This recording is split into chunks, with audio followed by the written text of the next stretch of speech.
Alright, now for some more puzzles.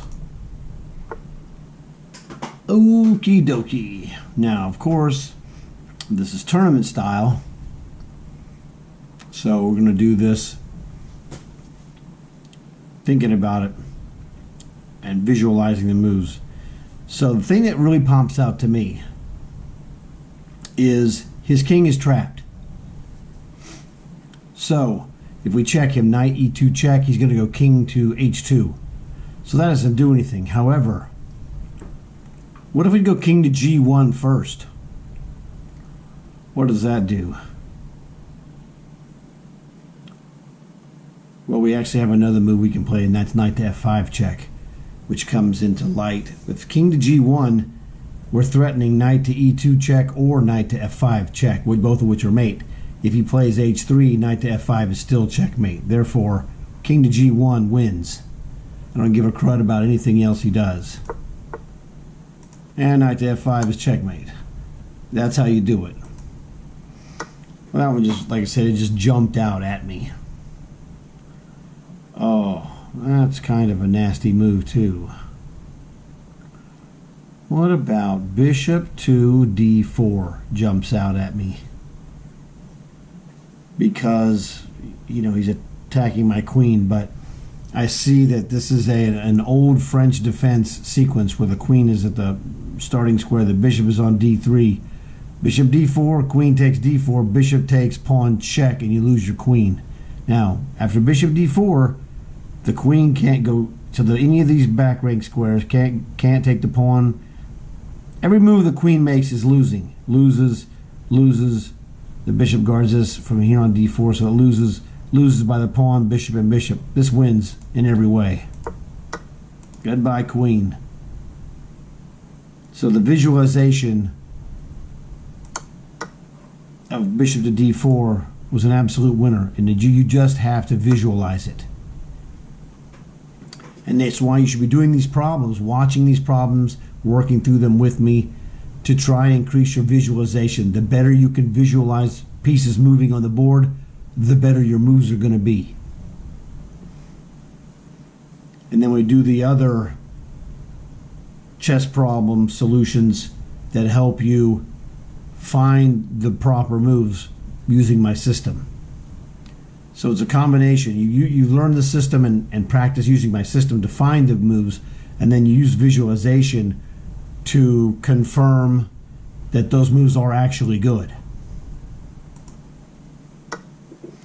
Okay, well, if you're like me, which I hope you are, that the move that jumps out at me is queen takes f7 check.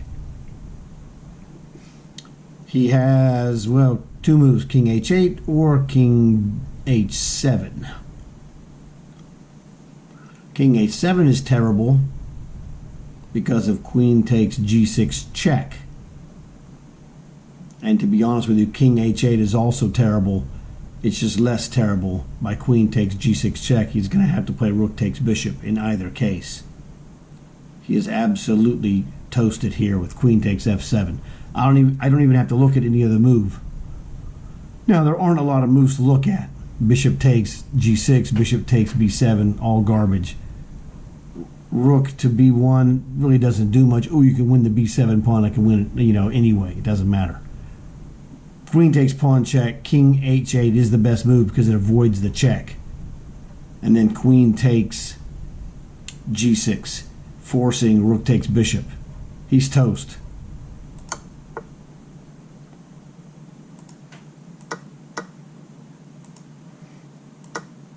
So one of the things that I do is I make this look easy for the most part. But that's because I have over 50 years of experience. Because I started playing when I was a little kid. So I have over 50 years of experience in chess. My spidey senses are pretty darn strong.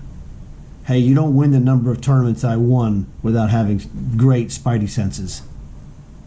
So that's the end of those. So what were these problems? They weren't too difficult. That was 1575. That was 1688. That was, I don't know, 1520. Yeah, those weren't too hard.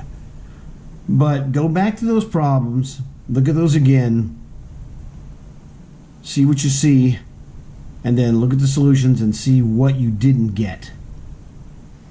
Or, whatever.